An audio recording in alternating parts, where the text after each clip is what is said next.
Guys, Flipkart আমার সাথে scam একটা করে দিয়েছে। আমি যে ম্যাজিক সোপ যেগুলো হচ্ছে ভাইরাল হচ্ছে কটা দিন ধরে, তো আমি অর্ডার করেছিলাম আজকে 1 সপ্তাহ বেশি হয়ে গেছে। তো ভালো কথা এসছে, ভালো খবর, সুখবর। তো ওটা আমি রিসিভ করি আর ওটা এখন আমি ওপেন করি যেই সাবানটা কেমন এসছে কিনা এসছে। তোমাদেরকে তো বললাম যে আমি তোমাদেরকে দেখাবো ওপেন করে। তো ভাই, খোলার পরে আমার সাথে যা বাজে একটা স্ক্যাম করেছে ফ্লিপকার্ট, আমি সত্যি ভাবতে পারিনি। সাবানটা তো ফেক দিয়েছে, তো তারপর যে পিছনে হয় হচ্ছে কি বলবো, যেরকম একটা মানে শক্ত মতন একটা স্ক্যাব মতন হয়, তো সেই জিনিসটা তো বাদ দিলাম আমি, সেটা তো নেই।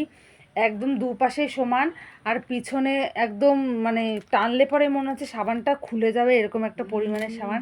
আমি এখনও মানে সাবানটা প্যাকেজিং খুলিনি, সাবানটা বাইরে থেকে মনে হচ্ছে এরকম। তো তোমাদেরকেও দেখাচ্ছি, দেখাও, দাঁড়াও তোমরা। আর আমার সাথে এত বড় বাজে স্ক্যাম করবে ফ্লিপকার্ট থেকে সব কিছু নিয়ে আমি, আমার সাথে তেমন কিছু হয় না, বাট সাবানটা যা করলো আমার সাথে, আমি এখন রিটার্ন করব।